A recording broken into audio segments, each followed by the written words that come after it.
Hello, everybody. Welcome back to Quest for Truth. We're continuing our study looking at the 10 Commandments as they're found in Exodus chapter 20.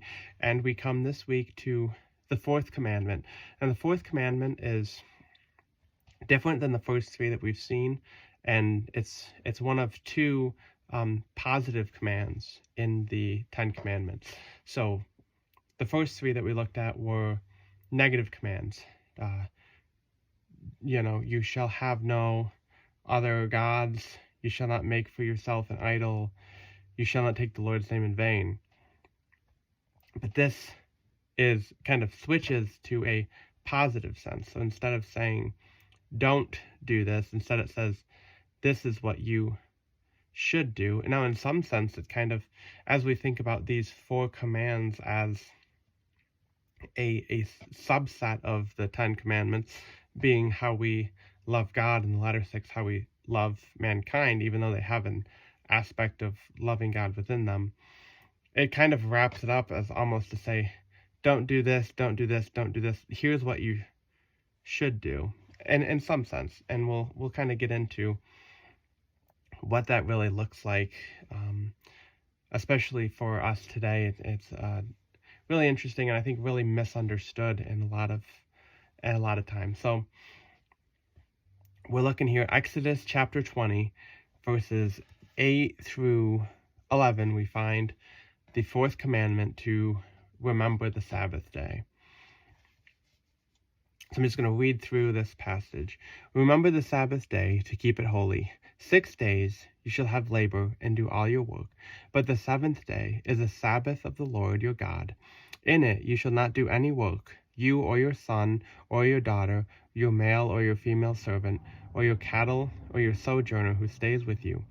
For in 6 days the Lord made the heavens and the earth, the sea and all that is in them, and rested on the seventh day.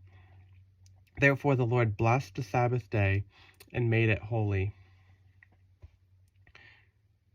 So in this, we get this introduced to this idea of a week. Now, that seems a little bit obvious to us today because we have weeks. That's how our calendar is. But it's, at some points in different cultures, not necessarily a thing. 7 days is seems a little bit arbitrary. But God basically says, 6 days you shall work, and on the seventh day is a day that is holy to the Lord, and you shall not do any work on it. And we'll get into a little bit of what that means in a minute, but I want to, there's a couple different places, and we're not going to go to them exactly, but there's a couple different places that also talk about the Sabbath day. And another, it's I think Exodus 34. It doesn't even mention it when it talks about resting from work. It doesn't even talk about you here. It talks about so that your ox and your donkey and your servants and your all of your sojourner or your stranger, I think it says, can rest. So it's kind of interesting in different places how it talks about it. In Deuteronomy, when the 10 Commandments are given kind of in the second time by Moses in his farewell to Israel, it's more of kind of that it puts the others forward. So the ox and the donkey resting, and the slaves and the servants and the sojourners resting, and then it says, and you also. So there's a big idea here of not just of resting, that the Israelites were to rest themselves, but it was so that they were allowing those who worked for them, and those who would have plowed their fields and cut their grain and done all sorts of different things, even in their their households and all those kind of things. It gave them a day to rest as well. So it's not just for the Israelites but it's also for those who look for them. It's an interesting thing to note there. But then one of the things that this command does is it connects back to history, and it does that one way here, and we'll talk a little bit about in Deuteronomy. It does a couple of ways, but in chapter 11 or verse 11 of chapter 20, it says, "For in the 6 days the Lord made the heavens and the earth, the sea and all that is in them, and rested on the seventh day." And so, it goes right back to the first week of time, essentially, the creation, and God created in 6 days, and 6 24-hour days, and then on the seventh day he rested. Now, he wasn't tired. God doesn't tire. He didn't create so much that he needed a nap. He rested in the sense of more of really looking at what he had done, and just kind of just was there, and he created everything, and then he had that day of looking kind of, and he blessed that day. He made it holy by, seeing all that he made, said it was good, and just kind of, I think, existed in it. And I think that goes to a lot of what the Sabbath is about. We kind of have these legalistic ideas of what the Sabbath is and what it isn't. And, there's certainly, Jewish laws that, or, extra biblical laws that have different things to say about that. And even some Christian circles that, or not quite Christian circles, that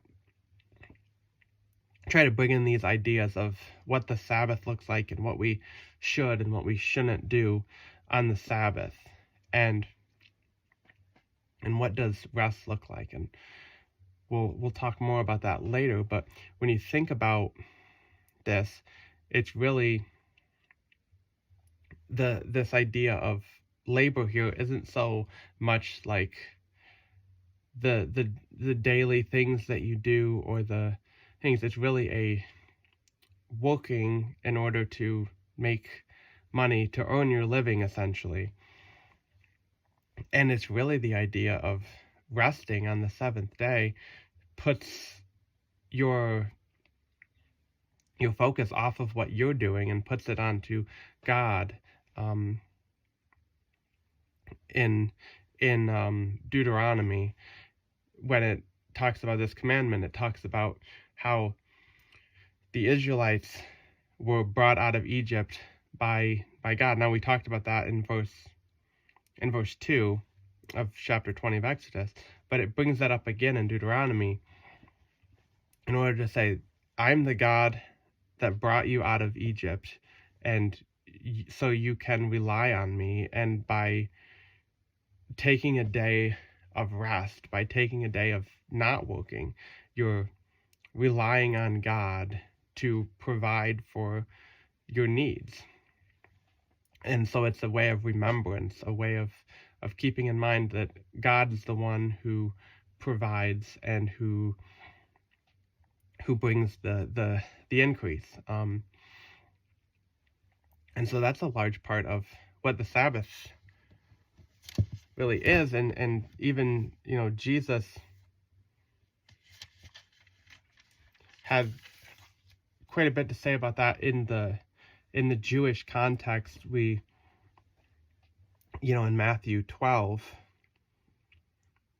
and I'm just going to read chapter 12, 1 through 8.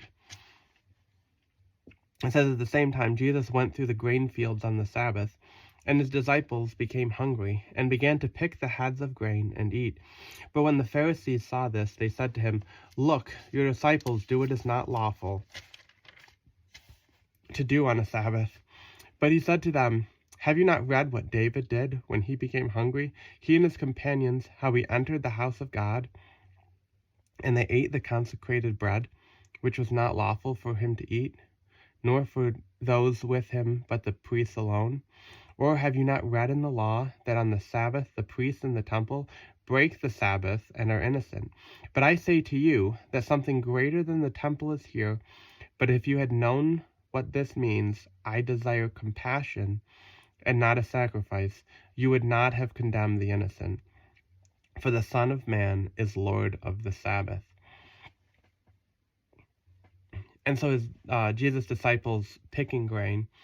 And if we look at, verse 7, I think he's not just talking about the disciples there, but I think he's saying that the disciples weren't doing something that was breaking the Sabbath. But he doesn't, in his typical sense, Jesus doesn't come right out and say that. He kind of takes more of a teaching moment, and he brings up David, the man after God's own heart, the great king of Israel, someone who was looked up to and looked back upon with great reverence,